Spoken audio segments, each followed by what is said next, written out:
A science story, huh? These NYU scientists, I felt on this. Right. But I was so And I just thought, well, I figured it out. It was that golden moment. Because science was on my side.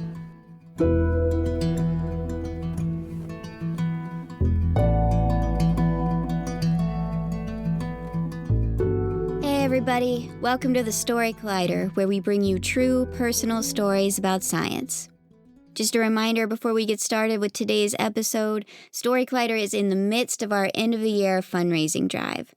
If you, like us, believe in the power these stories have to change our understanding of how science happens and who it belongs to, go to storycollider.org/donate and be a part of our story. Today's episode is about adventures in sex education. Our first story is from comedian Kate Willett. It was recorded in the Before Times in May 2019 at our 9th anniversary show at Caveat in New York City.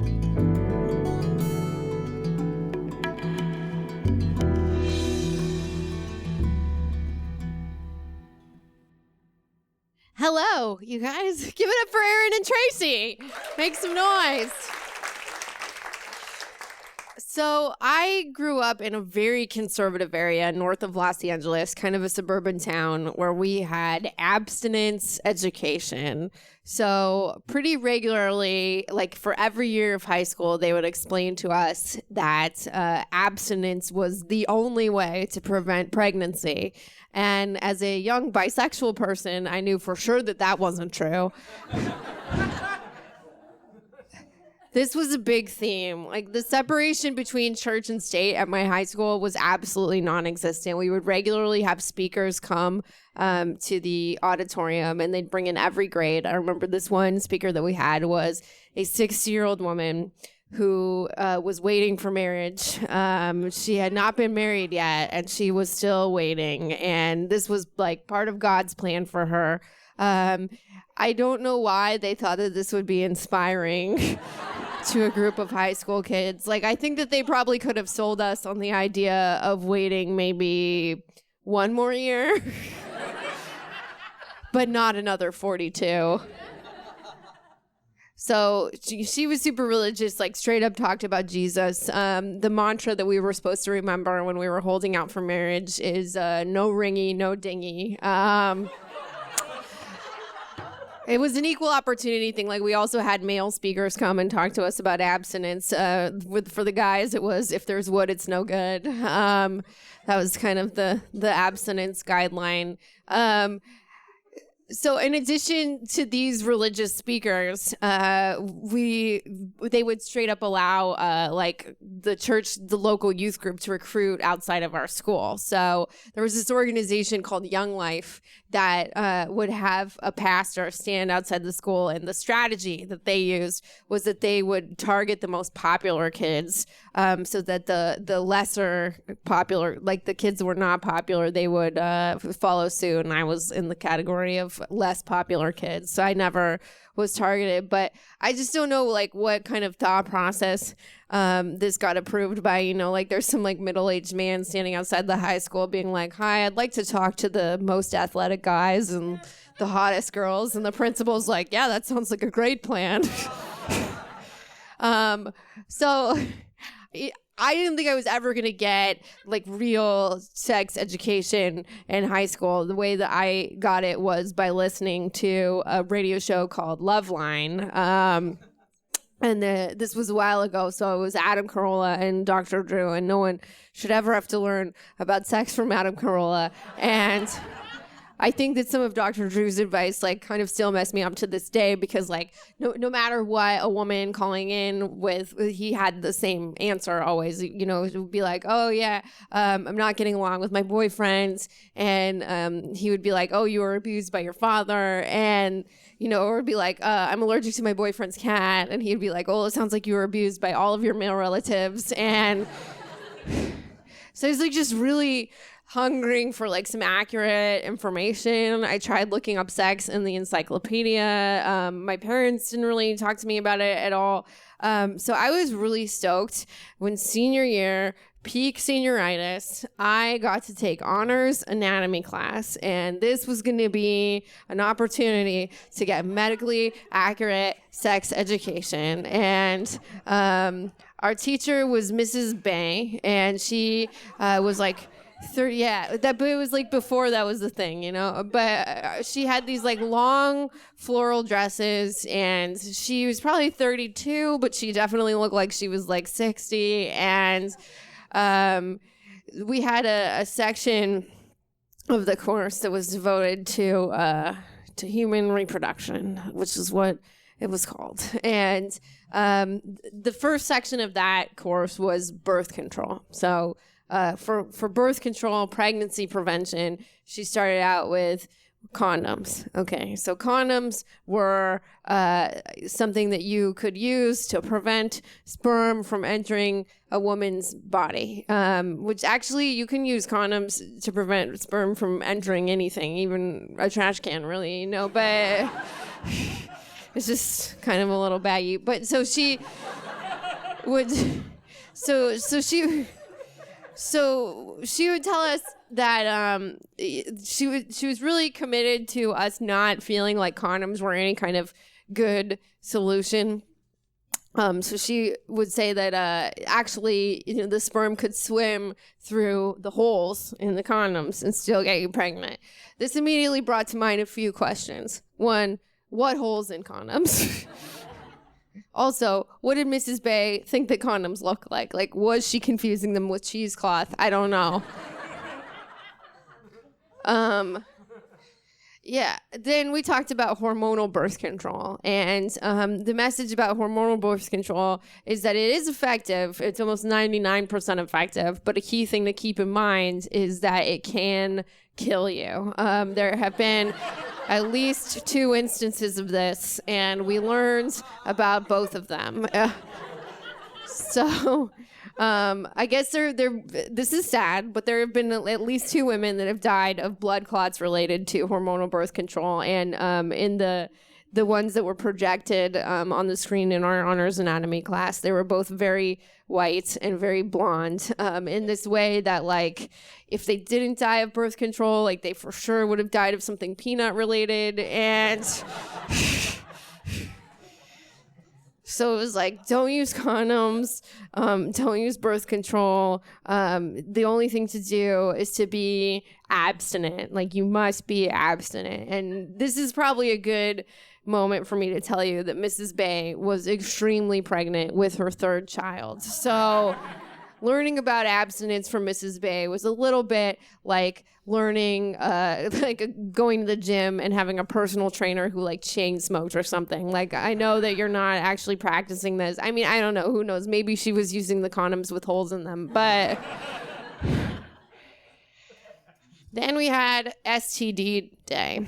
And on STD day, she showed us like photos of all of these different STDs in action, you know, like just full on pictures of genital warts. And it was like one of those like old school projectors where you put the little like clear plastic on the screen and showed pictures of genital warts. And there was a lot of scaremongering here. It was like, you know, there's 20 million cases of STDs, and she made us feel like it was possible to get all 20 million yourself. And also that 50% of these 20 million cases are young people, you know, between like 15 and 24, which is probably true. But you know what other demographic of people gets a ton of STDs is old people. There's a lot of senior citizens in centers going at it with each other, not using condoms or possibly using condoms with holes in them. And Mrs. Bay did not present this information to us, which is a real bummer because, man, that would have been so funny to laugh about with my high school classmates. Okay, don't awe me. Senior citizens getting chlamydia from fucking too much is a little funny. Like, that's a little... Like, I hope that that's my life when I'm a senior citizen. I mean, if anything, it makes me feel like maybe there was hope for that 6-year-old virgin lady after all. So, you know, Mrs. Bay, she didn't make any, like, she didn't make any pretenses of hiding her religious beliefs. Like, there was a Bible on the table, and when it came to other people's beliefs, like, there was a vegan girl that did not want to dissect a cat because she didn't believe in anything that harmed animals in any way. Mrs. Bay was like, there is no place for your beliefs in science class. And yeah.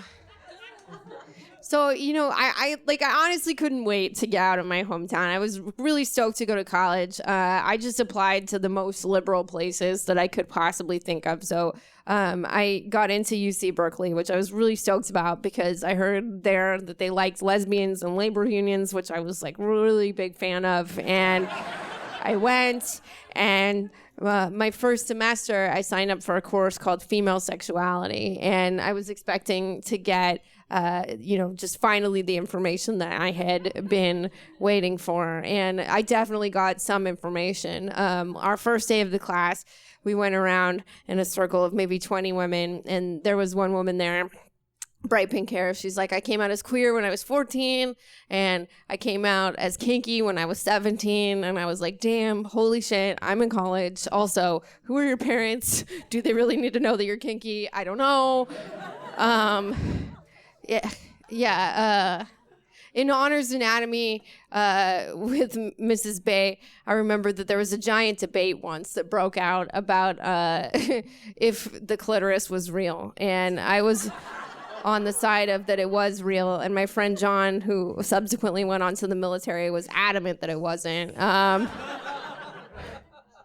So I was like, okay, this will be like a good like hippie situation. I'll definitely learn about it here. But it wasn't so much that. Like, it was kind of artsy craftsy. Like, we had to like make paintings of our labia and stuff. And like, I had to sit in front of the mirror of my dorm room, like painting my stuff. And I got a really weird reputation on my dorm floor. I think one woman in the class made the painting with menstrual blood. We also learned a lot in that class about like the etiquette of things like being part of a throuple, and it was pretty wild. But and I'm not trying to both sides it, but I still feel like it was very difficult, even in college, to get the pure information. Like, at this time, I'm just still trying to figure out if the clitoris is real, so that I know whether or not to paint it. And when I was like kind of thinking through this story, I went on Mrs. Bay's website, and she still has all this information up. She's still teaching the same stuff like many years later. And she says that if you're a former student looking at the website, that you should email her to reach out and tell her how your life is going. And I thought about it, but I realized it would be super weird to email your high school anatomy teacher from many years ago and be like, hey, I don't know if you remember me, but I've had sex now, and it went fine. All right, thank you so much.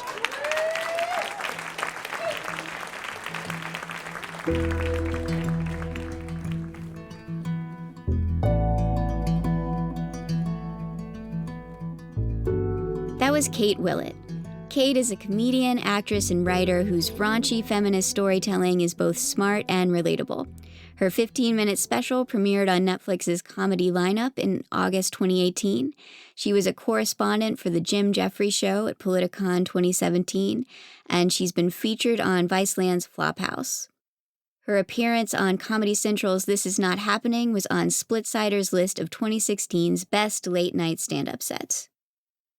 Once again, the Story Collider is in the midst of its end-of-the-year fundraising campaign.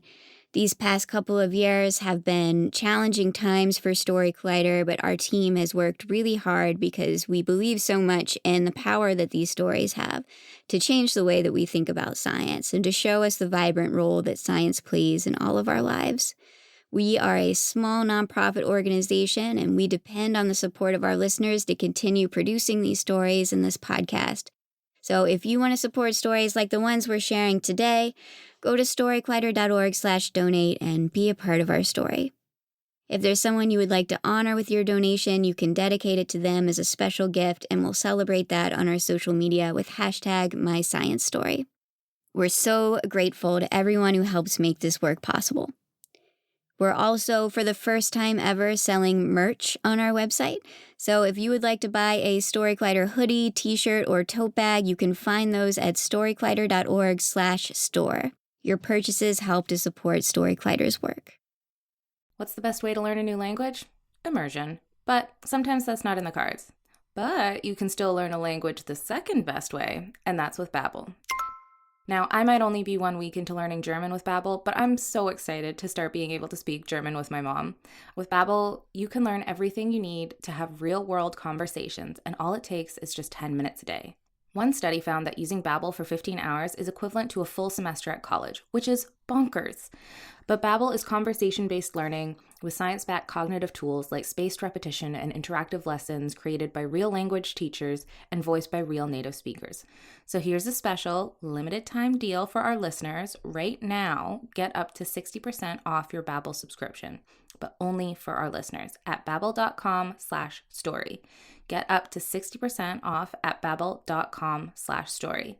Spelled BABBEL.com/story. Rules and restrictions may apply. Our second story today is from one of our newest producers, Charlie Blake. It was recorded in October at our outdoor show at Public Media Commons in St. Louis, held in partnership with St. Louis Public Radio.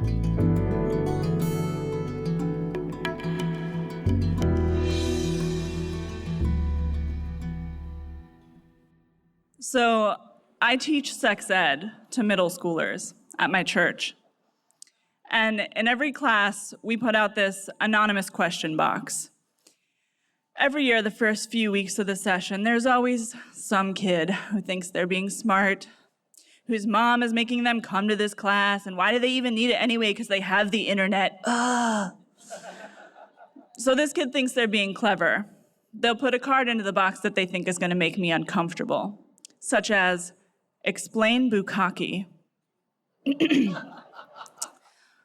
Bukkake is a sexual activity performed in groups in which multiple people ejaculate onto another participant, often onto their face.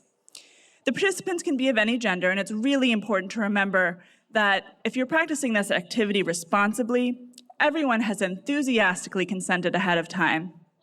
You can't get pregnant or get anybody pregnant from bukkake, and the risk of STI transmission is actually lower as compared to vaginal or anal intercourse.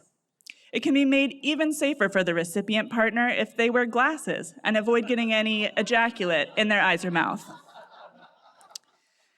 Also, bukkake is the name of a Japanese noodle dish in which broth is poured liberally over udon noodles.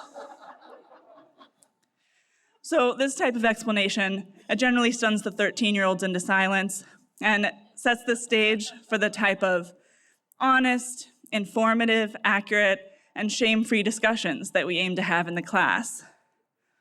But what I notice is that after the first few weeks, after we build up some trust with each other, the cards the kids start putting into the box become pretty personal.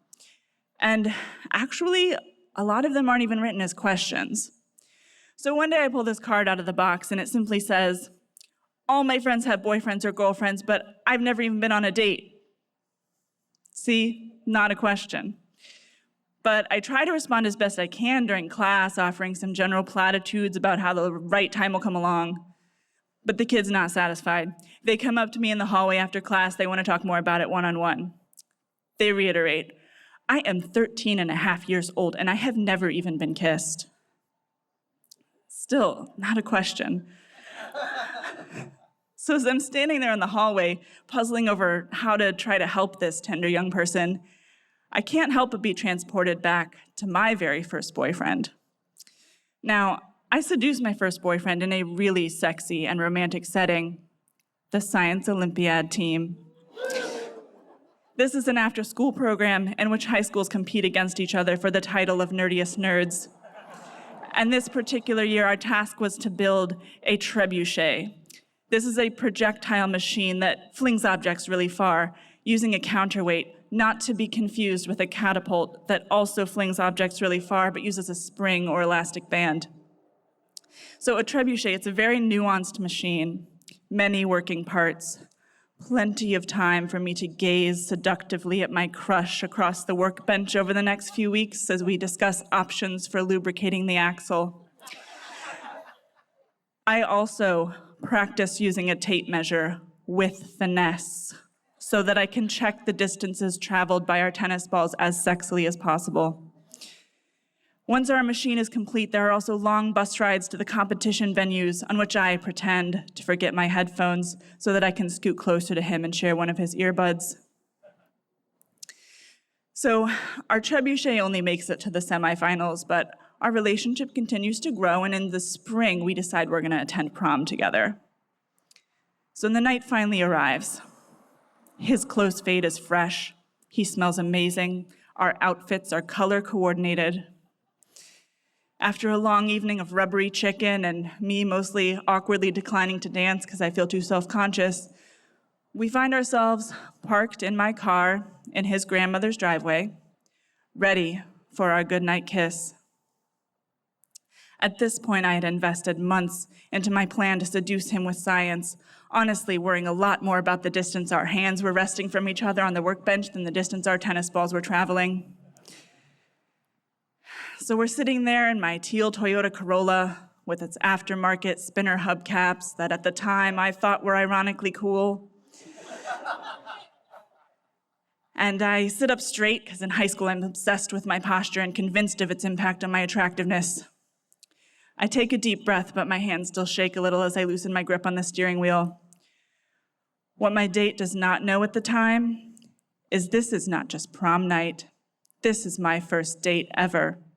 And this is about to be my very first kiss. So as our faces draw nearer, my nervous excitement is at an all-time high. That feeling, in an instant, turns to abject horror. For as our lips meet, a small strand of snot drips slowly, rolls down my lip directly into our kiss. To this day, I do not know whether he refused to acknowledge this salty, unwelcome addition to our smooch, because maybe he knew it was simply too mortifying to name, or actually, maybe he didn't even know what happened, but either way, I knew. So he gets out of the car, and I flee the scene as fast as I can, driving to my friend's house in tears, where I spend the rest of the evening sobbing under her ping pong table at the after-party sleepover. I am so utterly inconsolable that my friend's very Christian mother thinks I am definitely on drugs. No, Mrs. Judy, if you're listening, I wasn't high. I was just struggling under the crushing weight of existential embarrassment like only a teenager can. Fortunately, I didn't literally die under that ping pong table. My boyfriend and I dated for a year after that, never talked about the first kiss. Eventually, I made it to Quaker Liberal Arts College. For the first time, I was in an environment where people not only talked about sex, they talked about the politics of sex. In fact, there was a dedicated space called the Women's Center. That's women with a Y. It was at the Women with a Y Center that I actually realized I wasn't one. I started to put some words to some feelings I'd been having for a while. At the time, I naively thought I had invented the word genderqueer myself before discovering the long and vast history of transgender people around the world. So in class, I delve into the history and psychology of gender as a social construction. Outside class, at a weekend retreat on campus, I listened to a guest speaker tell a very captivating story about the kinky aesthetics of kitchen spatulas. On the third floor of the college library with its dingy orange carpet, I pull an anthology of queer fiction from the shelves that when I open the pages, confirms the existence of an entire world I hadn't even known I was searching for. By the end of college, I've not just self-actualized, I am organizing a feminist art show featuring a very memorable burlesque dancer who describes the way she worked her way through graduate school as a sex worker. Somewhere between the pasties and the nude plaster of Paris body casting party I attend, I decide I too want to go to graduate school, and eventually I want to get my PhD in ecology. It's around this time that I also become involved in the Unitarian Universalist Church, all of which leads me to that hallway where this tender young human stands before me, reaching out for validation in a way they can barely articulate. So as I stand here in this tiled hallway watching the Unitarians mill about eating their vegan church donuts, I finally realize what this kid is actually asking. Honestly, what about 90% of the cards in the question box have asked me over the years. What they really want to know is, am I normal? Is this okay? Is it okay to be like me? That's what they want and need to hear the answer to. It's the question I wish I didn't have to wait until college to figure out. So I turn to this kid and I say, want to know how old I was when I had my first kiss? 17. Really? The kid says, looking astonished and relieved. Really? I was 13 and a half years old and completely unkissed. And I lived, I tell them. And now I explain bukkake to 13-year-olds without even a smirk.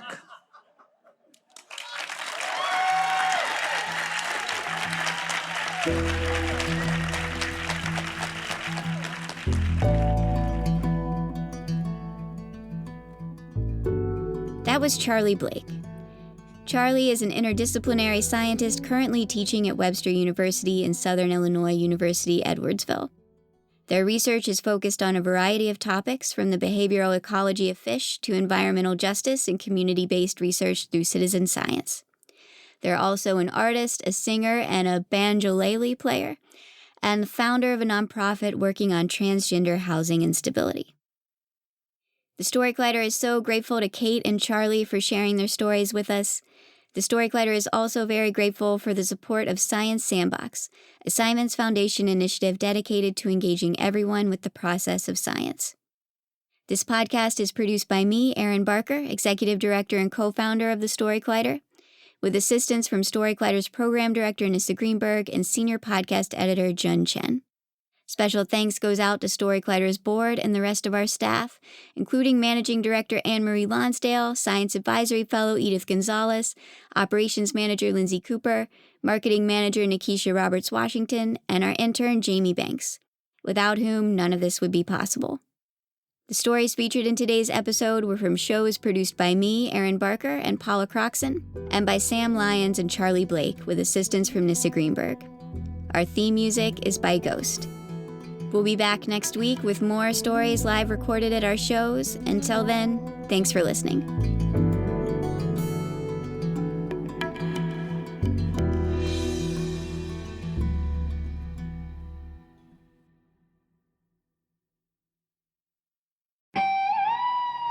Does your morning toast taste more like cardboard than bread? Then you haven't tried America's #1 organic bread, Dave's Killer Bread. Dave's Killer Bread is made with the highest quality organic and non-GMO ingredients like fiber and whole grains. And it tastes so good you can eat it on its own. No toppings needed. The bread is power-packed with whole grains, fiber, protein, and killer taste and texture. Start your morning off right with our 21 whole grains and seeds bread, which is made with subtle sweetness and a seed-coated crust. And if you're looking for lunch or dinner options, try our brand new Rock and Rolls, a dinner roll done the Dave's way. Soft, slightly sweet, and packed with the seeds and grains you love. Find them both in the bread aisle at your local grocery store. Visit daveskillerbread.com to learn more and look for Dave's Killer Bread in the bread aisle of your local grocery store. That's daveskillerbread.com. Dave's Killer Bread. Bread amplified.